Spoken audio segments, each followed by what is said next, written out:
Welcome to Her Money Revolution. I'm your host, Angela Brooks, your guide on this journey to becoming a wealthy woman. As a certified financial planner, owner, and advisor at Family Capital Management, I'm on a mission to simplify the conversation around investing and to help women generate more wealth by making their money work for them. Join me as we navigate powerful financial planning strategies to help you achieve your personal and professional goals. This podcast is your go-to destination for no fluff, easy to implement financial and investing advice. If you are ready to achieve audacious financial goals, dream beyond boundaries, and generate massive wealth for you and your family, this podcast is for you. Grab a notebook. Let's get started.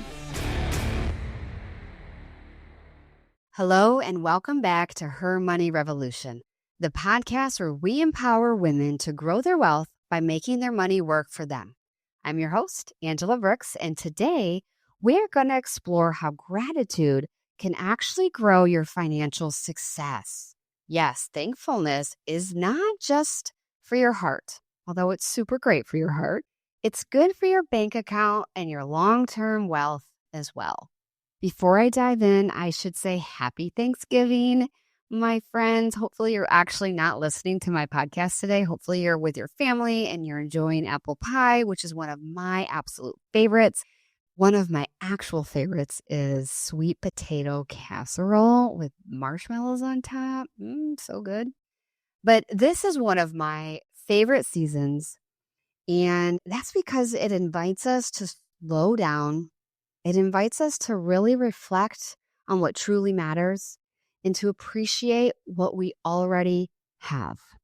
I know my podcast talks about growing your money, making your money work for you, and living rich. And all of that is exactly what this podcast is for, as long as it's rooted in gratitude and thankfulness.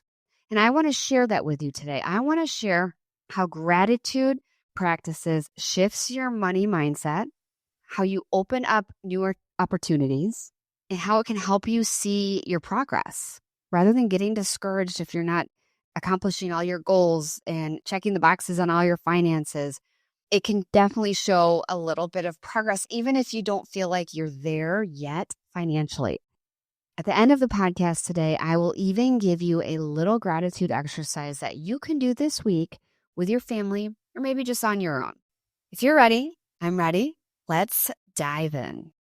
So when it comes to money, so many of us live with a mindset of scarcity. I really think that's kind of how God created our brains, is to keep us alive, right? So the pathways are there, maybe fear or I don't know if this is going to work. It's a scarcity mindset that we have to be really intentional to shift. We focus on what we don't have, the debt that we're still paying down, the retirement accounts that don't feel big enough because we're comparing them to our friends and you have no clue of what their financial situation is. I just met with a client the other day and she's like, I thought I was doing great until I was talking with my friends and I'm so behind. Ignore it. You have no clue what their situation is. The goals that seem so far away for you right now, that's okay, because the truth is that you can't build abundance from a mindset of lack. Let me say that again. If you have a mindset of scarcity, it's going to be really, really hard to get ahead. It's going to be really, really hard to have an abundant mindset because that is not one of lack. Gratitude is what shifts that energy. When you focus on what you do have, a steady income, a growing savings account, the ability to pay your bills, or even just the roof over your head, you create a sense of sufficiency.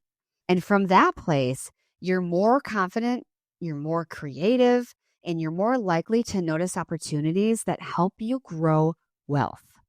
When you're so focused on how blessed your life is, it's going to continue to be blessed. That's just how that works. I promise you, a changed life. When you focus on the negative, you're going to attract that negative. When you focus on how blessed you are and how abundant you are and all amazing things in your life, you're going to continue to attract that in your life. And maybe you're thinking, I can't even pay my bills right now.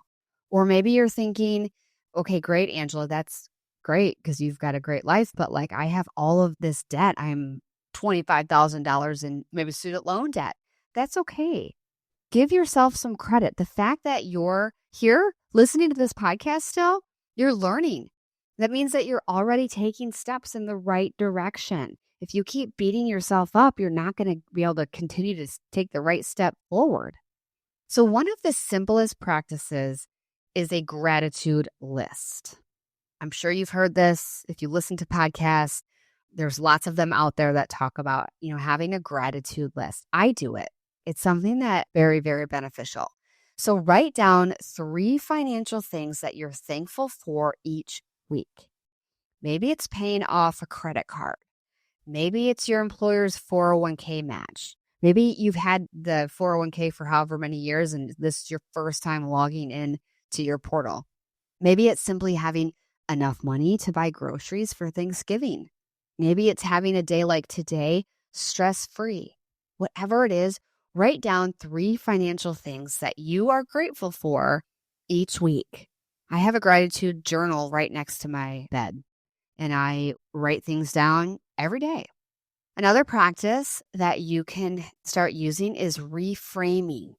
I'm actually studying to become a BFA, and it talks about strategies to reframe. So instead of saying, I have to pay bills this week. Oh my gosh, I don't even know how I'm going to do that.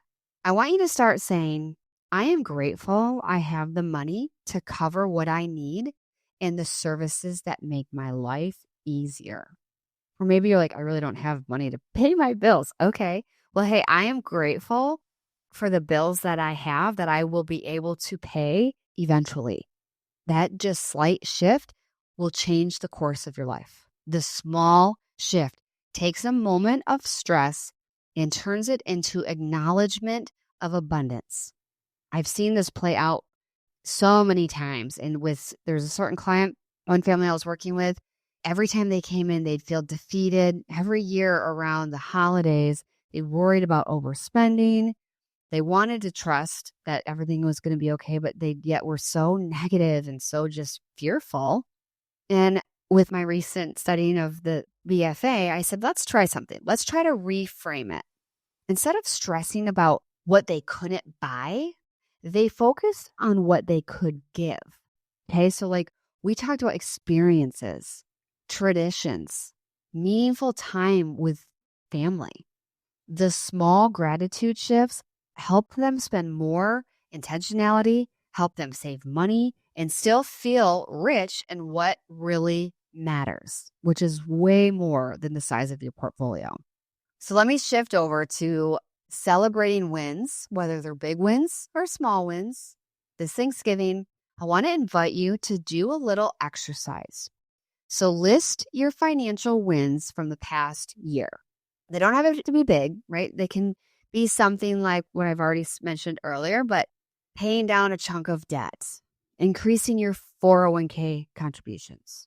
Maybe you had a salary conversation with your boss, or maybe you just got better at checking your accounts on a regular basis and you're now more aware of your money.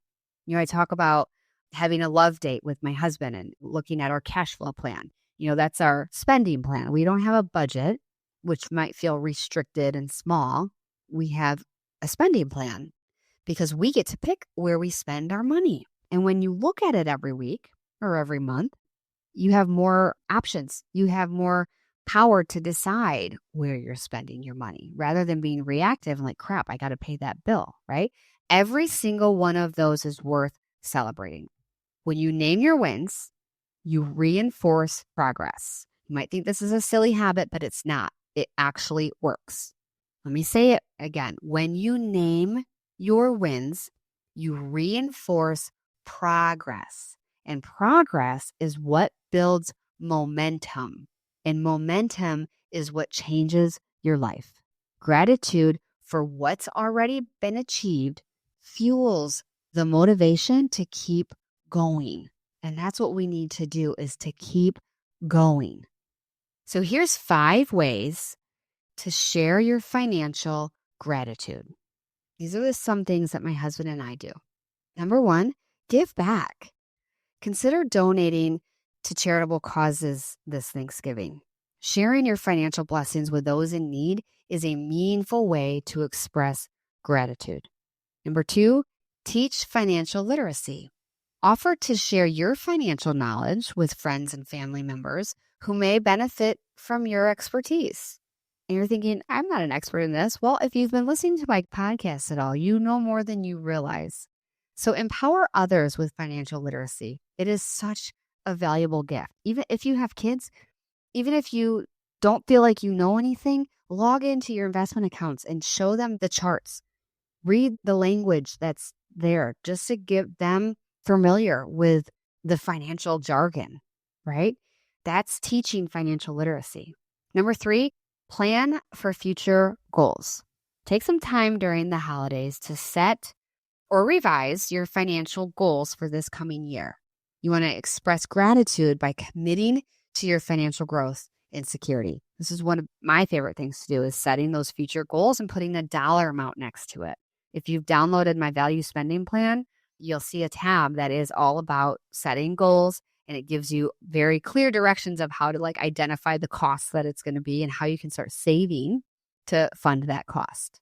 Number 4, support local businesses. If you can, choose to shop at local businesses or to dine at local restaurants.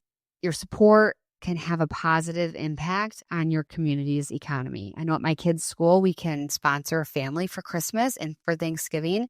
Maybe pick a family that you take your kids shopping and have them. We've done this.